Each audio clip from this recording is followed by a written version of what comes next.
ETF index mutual funds నేర్చుకుని stock మార్కెట్లో రాణించాలనుకుంటున్నారా? వెంటనే ఈ నెంబర్కి కాల్ చేయండి.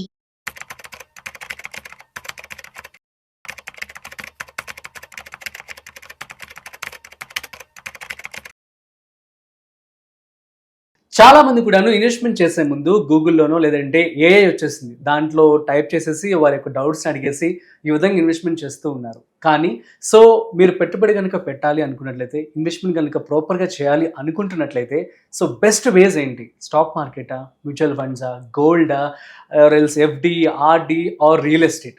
వీటన్నిటికి సంబంధించి ఏది బెస్ట్ ఆప్షన్ అని ఇవాళ మనతో చెప్పడానికి ఫైనాన్షియల్ ఎక్స్పర్ట్ గిరిబాబు గారు ఉన్నారు. వారి మాటల్లో మరింత సమాచారం అడిగి తెలుసుకుందాం. Hi, hello, namaste, welcome to Suman TV. నేను మీ Rajiv Pasupuleti. Let's start. Hi sir, namaste. Namaste అండి. సార్, ఎలా ఉన్నారు? ఫైన్ అండి. సార్, ఈ క్వశ్చన్ ఏంటి అంటే, చాలా మంది కూడా పెట్టుబడి పెట్టాలి అనుకుంటారు, సిద్ధం అవుతారు, కానీ ప్రతి చోట కూడా ఒక డౌట్ ఉన్నట్లు ఇక్కడ కూడా చాలా డౌట్స్ ఉన్నాయి. చాలా actually various ways of investing methods ఉన్నాయి మనకి. కైండ్ ఆఫ్ మ్యూచువల్ ఫండ్స్ అని, స్టాక్ మార్కెట్ అని, real estate, FD, RD, gold. అసలు ఏది బెస్ట్ అంటారు? ఎట్లా ప్లాన్ చేసుకోవాలి? నార్మల్గా మనం ఇన్వెస్ట్ చేయడానికి బ్రాడ్ వేలో తీసుకుంటే ఒక 5 డివైడ్ చేయొచ్చు. 1 ఈజ్ రియల్ ఎస్టేట్, గోల్డ్, తర్వాత fixed deposit, post office kind of investments, number 4 insurance policies, number 5 stock market related. Suppose మన ఇద్దరం ఇలాగే స్టాక్ మార్కెట్ అనేది లాస్ట్ వస్తుంది సార్. ఐ మీన్ మ్యూచువల్ నేను ఊరికే క్యాజువల్ చెప్పాను, అదేమి లాస్ట్ కాదు ఫస్ట్ కాదు, నేను అలా రైటింగ్ ఇవ్వలేదు దానికి, క్యాజువల్ చెప్పాను. ప్రిఫరెన్స్ కూడా చెప్దాం సార్, వీలైతే చెప్పండి. No, there is no preference అట్లా, అంతేగాని లేదు ప్రిఫరెన్స్ కాదు. అది ఎప్పుడు కూడా నీడ్స్, రిక్వైర్మెంట్, గోల్స్ పట్టి డివైడ్ అయి ఉంటుంది. If you listen my complete answer you will understand. Normal గా మనము ఒక 25 వెనక్కి వెళ్దాం. 2000 ఇయర్ మన ఇద్దరం ఇలా కూర్చున్నాం, మాట్లాడుకుంటున్నాం, సేమ్ క్వశ్చన్ అడిగారు. That answer will be different. Today answer is different. That's what I have to tell you. 2000 year 2000 year లోకి వెళ్తే exactly 25 years from here back వెళ్తే సేమ్ ఇన్వెస్ట్మెంట్ ఏం చేయాలి అంటే, అప్పుడు మనకు ల్యాండ్ ఎలా ఉండేది rate? 3000 square yard, 2000 square yard, ఎక్కడ తీసుకున్నా, సిటీలో అవ్వచ్చు, ఎక్కడ అవ్వచ్చు, చాలా అఫోర్డబుల్ రేట్లో ఉండేది. ఇక్కడ underline the word affordable. Price ఎంత అని చెప్పట్లేదు నేను. అఫోర్డబుల్ అంటే 2000 రూపాయలు అందరికి అందుబాటులో ఉండేది. ఇది రియల్ ఎస్టేట్. ఎక్కడ కొనుక్కున్నా కూడా భూమి కొంటే నష్టం ఉండదు, ఇబ్బంది ఉండదు, ది బెస్ట్ ఇన్వెస్ట్మెంట్ అని అందరూ ఇన్వెస్ట్ చేయడానికి ఆసక్తి చూపేవాళ్ళు 25 ఇయర్స్ బ్యాక్. అప్పుడు దాని పొటెన్షియల్ ఎంత? అఫోర్డబుల్ లో కొని 1000 రూపాయలు 2000 గజం కొంటే డెఫినెట్లీ పెరుగుద్ది కదా, మంచి రిటర్న్ ఇస్తుంది. This is gold 25 back. Number 2 gold 2000-3000 తులం ఉండేది, affordable again, good. Number 3 bank, post office. Post ఆఫీస్లలో ఇవాళ 8% ఉంది, అప్పుడు 12, 13, 14% ఉండేది.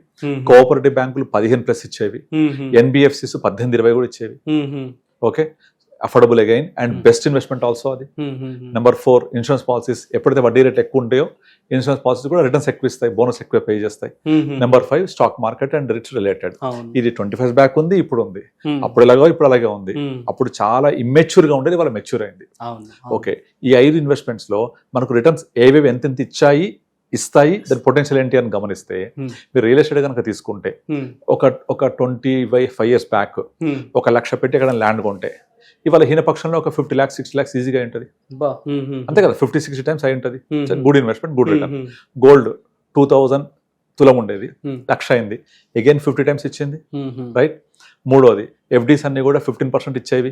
15% రూల్ తెలుసు కదా, అది 15% చొప్పున తీసుకుంటే మీకు సేమ్ 25 years లో అది కూడా ఒక 50-60 ఇచ్చింది. కానీ ఇక్కడ ప్రాబ్లం ఏంటంటే ఎఫ్డీ కన్సిస్టెంట్ గా అదే రేట్ ఆఫ్ రిటర్న్ ఇవ్వలేదు, తగ్గిపోతూ వస్తుంది. ఒకప్పుడు 15 ఉన్నది కాస్త 13, 14, ఇవాళ 8-7 వచ్చేసింది. మనం కాంపౌండింగ్ చేసుకుంటే తగ్గిపోతున్న ఇంట్రెస్ట్ లో ఈ ఎఫ్డీ అంత ఇవ్వలేదు కనుక ఫస్ట్ అన్నిటికంటే రూల్డ్ అవుట్ అయిపోయింది ఎఫ్డీఏ. ఫేడ్ అవుట్ అయిపోయింది, షేడ్ అవుట్ అయిపోయింది. ఫిక్స్డ్ డిపాజిట్ ఎప్పుడు ఇన్వెస్ట్మెంట్ కాదని ఒక 10 ఏళ్ల క్రితమే అర్థమైపోయింది అందరికి, అరౌండ్ డిమానిటైజేషన్ తోటి. కనుక third one is ruled out. Insurance పాలసీలు ఎప్పుడు ఎఫ్డీ లాగే ఉంటుంది, ఇన్సూరెన్స్ పాలసీలు కూడా అడిషనల్ ఫీచర్ ఇన్సూరెన్స్ కవరేజ్. ఎప్పుడైతే ఎఫ్డీస్ షేడ్ అవుట్ అయిపోయినాయో, ఫేడ్ అవుట్ అయిపోయినాయో, ఇన్సూరెన్స్ పాలసీస్ కూడా రిటర్న్స్ ఇవ్వవు అని అర్థమైపోయింది అందరికి. మిగిలింది స్టాక్ మార్కెట్. అప్పుడు ఇదివరకు స్టాక్ మార్కెట్ లో సేమ్ మ్యూచువల్ ఫండ్స్ 25 బ్యాక్. మీకు రియల్ ఎస్టేట్ ఎలాగైతే 1 లక్ష పెడితే ఇవాళ 50-60 లక్షలు అయ్యాయో, అలాగే 25 బ్యాక్ మనకు ఇండియాలో ఒక 8-9 మ్యూచువల్ ఫండ్ హౌసెస్ ఉండేవి. బట్ అన్నిట్లో కలిపి ఒక 30-40 ఫండ్స్ ఉండేవి. ఈ 30-40 ఫండ్స్ లో ఏ ఫండ్ లో పెట్టినా యావరేజ్ ఏదైనా తీసుకుని మిషన్ పెట్టండి, ఇవాళ the least fund is more than 1 lakh invest చేస్తే వాళ్ళ 70 to 80 lakhs అయింది అది. 70 times. 70 to 80 times అయింది. This is better than the land also. అవును. ఇది యావరేజ్ చెప్తున్నాను. ఇంకొన్ని ఫండ్స్ సేమ్ 25 years లో దగ్గర 1 lakh ఇన్వెస్ట్ చేస్తే ఈ రోజు 1.3 crore 1.5 crores అయ్యాయి. కొన్ని ఫండ్స్ 200 times 2 crores కూడా అయ్యాయి. The best fund is 4 crores. What I'm trying to say that ఇదే 25 years లో మీకు రియల్ ఎస్టేట్, గోల్డ్ ఇవన్నీ 50-60 times పెరిగితే మ్యూచువల్ ఫండ్స్ లో the least growth is around 80 lakhs 80 times. Okay, least. Average వచ్చేసి 1.2-1.3 crore. ఇవన్నీ యావరేజ్ చేస్తే కూడా 1.5 crore పైనే వచ్చాయి. ఇక్కడ ఇంపార్టెంట్ థింగ్ ఏంటంటే ప్రతి ల్యాండ్ కూడా 50 లక్షలు 60 లక్షలు అవ్వలేదు. కొన్ని ఎక్కువ కూడా అయ్యాయి, మెజారిటీ ఆఫ్ ల్యాండ్స్ తక్కువ అయ్యాయి, కొన్ని చాలా ఎక్కువ పెరిగాయి. కానీ ఫండ్స్ లో the least performed fund is also 80 times. అర్థమైందా? లీస్ట్ పర్ఫార్మ్డ్ ఫండ్ యావరేజ్ ఇంకా ఎక్కువ ఉంటది. కనుక ఇది చూసాం. ఇప్పుడు ఇక ఈ 2025 వచ్చాం మనం. ఇప్పుడు మనం మళ్ళీ 2025 కూర్చొని సేమ్ క్వశ్చన్ అడిగారు, ఇప్పుడు మాట్లాడుతున్నాం. ఇప్పుడు ల్యాండ్ కొంటే నాకు 25 బ్యాక్ వచ్చేట్టుగా వస్తుందా? కష్టం. గోల్డ్ 25 years లో 2,000 లక్ష అయింది, మళ్ళీ అవుతుందా? అలా లేదు, కష్టం. ఎఫ్డీస్ ఇంకా తగ్గిపోతుంటాయి, బికాస్ ఎకానమీ గ్రో అవుతుంటే ఇంట్రెస్ట్ తగ్గుతాయి. This is the nature of the economic growth rate. నాలుగోది ఇంట్రెస్ట్ తగ్గితే ఇన్సూరెన్స్ పాలసీ ఎలాగో తగ్గిపోతాయి, rate of return. So real estate not affordable and ఇంత గ్రోత్ పొటెన్షియల్ ఉండకపోవచ్చు.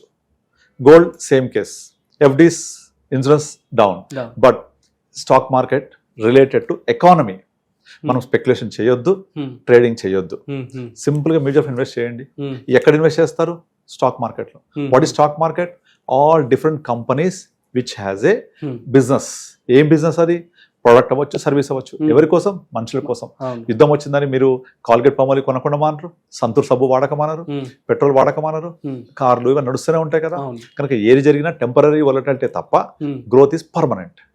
కనుక ఇండియన్ ఎకానమీ ఇవాళ మనము 3.5 trillion, aiming for next 25 years లో by the time we become India 2047, that is 100 years of independence వరకల్లా మన aim of government of India ఏంటంటే 35 trillion economy అవ్వాలి అని. అంటే ఇక్కడ నుంచి అట్లీస్ట్ ఒక 10 times అయినా 10 times స్టాక్ మార్కెట్ అంటే ఎకానమీ దాని ప్రకారంగా జీడిపి గ్రో అవుతుంది, దాని ప్రకారంగా మార్కెట్స్ గ్రో అవుతాయి. మార్కెట్స్ 10 times గ్రో అవుతాయి, మన మ్యూచువల్ ఫండ్స్ 25 times గ్రో అవుతాయి. చూసాక లాస్ట్ 25 years లో నిఫ్టీ 25 times పెరిగింది, బట్ ఫండ్స్ 100 times పెరిగాయి. అలాగే నెక్స్ట్ 25 years లో మార్కెట్ కనుక ఒక 10 times పెరిగితే ఫండ్స్ 25 times పెరుగుతాయి, 30 times పెరుగుతాయి. సో ఇంత పొటెన్షియల్ ఉంది. అంటే అన్ని fixed asset classes like real estate, gold, FDs, insurance policies ఇవన్నీ షేడ్ అవుట్ అయిపోయినప్పుడు ఎకానమీ గ్రో అవుతుంటది. Definite India will be super fast growing economy. Everyone accepts that. Next 2047, 2050 వరకల్లా మనము, నేను చెప్పేసి చాలా తక్కువ చెప్తున్నాను, ఇంకా చాలా ఎక్కువ మనం వరల్డ్ సెకండ్ లార్జెస్ట్ అంటున్నాం. ఆల్రెడీ సెకండ్ లార్జెస్ట్ చైనా ఇవాళే $22 trillion ఎకానమీ ఉంది. America $40 trillion. మనం దీన్ని బీట్ చేయబోతున్నాం ఇది చైనాని. సెకండ్ లార్జెస్ట్ అయినాము అంటే డెఫినెట్లీ అప్పటికి చైనా కూడా పెరుగుద్దిగా. చైనా పెరిగి 50కి వెళ్తారు అంటే మనం $50 trillion ఎకానమీ కూడా దాటిగా ముందుకు వెళ్తాం. అంటే ఎంత పొటెన్షియల్ అర్థం చేసుకోండి. సో మనం ఎక్కడ ఇన్వెస్ట్ చేయాలి? 20 years బ్యాక్ విజ్ఞతతోటి మనం ఎలాగైతే ల్యాండ్ ని దూరదృష్టి ఆలోచించి ఇన్వెస్ట్ చేస్తే ఎంత పెరిగిందో, ఇప్పుడు కూడా అదే అర్థం చేసుకొని ఎకానమీ, జీడిపి, మార్కెట్స్ రిలేటెడ్ గా ఉంటాయి. ఇక్కడ ప్రాబ్లం ఏంటంటే స్టాక్ మార్కెట్ లో డైరెక్ట్ ఇన్వెస్ట్మెంట్ ఎప్పుడు రిస్కీ. ఎందుకంటారంటే నాకు తెలియాలి ఏ స్టాక్స్ కొనాలి, నాలెడ్జ్ ఉండాలి, ఏ స్టాక్స్ కొనాలి, ఎప్పుడు కొనాలి, ఎప్పుడు దాన్ని రివ్యూ చేయాలి, ఎప్పుడు అమ్మేయాలి తెలియాలి. ఇవేం తెలియదు కదా. సింప్లీ మ్యూచువల్ ఫండ్ ఇన్వెస్ట్ చేయండి, stay invested, keep invested through an advisor. So he will be reviewing your portfolio. Changes ఉంటే చేస్తూ ఉంటారు రెగ్యులర్ గా. అలా వెళ్ళడం వల్ల definitely you will be participating in India growth story. India growth స్టోరీలో participate చేస్తే మీ గ్రోత్ కూడా అవుతున్నట్టే కదా ఇండియాతో పాటుగా. ఆబ్వియస్లీ. సో ఎందుకంటే బెటర్ ఆప్షన్ చెప్పండి నాకు కదా. అంతేగాని నేను ఈ ఫండ్ పెరిగింది, బ్యాక్ టెస్టింగ్ చేస్తాను, ఏ టూల్ని అడుగుతాను, చాట్ జీపీటీ చేస్తాను అంటే ఇవన్నీ పాస్ జరిగిన చూపిస్తాయి. పెరగబోయే స్టాక్ ఫండ్ గురించి ఎవరు చెప్పరు. మనం చేయాల్సింది అది. ఇక్కడ డైరెక్ట్గా వెళ్తే నాకు ఒక ₹1 తక్కువ అవుతుంది, అడ్వైజర్తో వెళ్తే ఒక ₹1 ఎక్కువ అవుతుంది ఎక్స్పెన్స్ రేషియో అనుకుంటే the percentage what your saving is 50 paisa, but the amount your losing is more than 3%, 4% by selecting a wrong fund. కనుక past performance can never be guaranteed, can never be trackable area. మనం ఏం చేయాలి అంటే portfolio ఏముంది, ఇందులో stocks ఏమున్నాయి, ఇప్పుడు market ఎలా ఉంది, ఏ సెగ్మెంట్ పెరగబోతోంది, దీంట్లో ఉన్న ఇన్ఫర్మేషన్ రేషియో ఎంత ఉంది, ఫండ్ మీద ఎలా రిస్క్ తీసుకొని రివార్డ్ జనరేట్ చేస్తున్నాడు, ఇవన్నీ పారామీటర్స్ చూస్తూ పాస్ట్ పర్ఫార్మెన్స్ చూడకూడదు. మనకు వద్దది. ఫ్యూచర్ గ్రోత్ ఆలోచించాలి. Right. So an advisor will do better than investor. So go with him. And definitely you will be ending with creation of wealth. Exactly. Yeah, super sir, thank you so much. Yeah. So guys, అర్థమైంది కదా మరి financial management ఎలా చేసుకోవాలనే దాని మీద clarity Giribabu గారు చాలా చక్కగా ఇచ్చారు. సో మీ అందరికి అర్థమైందని చెప్పి అనుకుంటున్నాను. So that's it. సో మరొక ఇంట్రెస్టింగ్ కాంటెంట్తో మళ్ళీ కలుద్దాం. అంతవరకు చూస్తూనే ఉండండి సుమన్ టీవీ.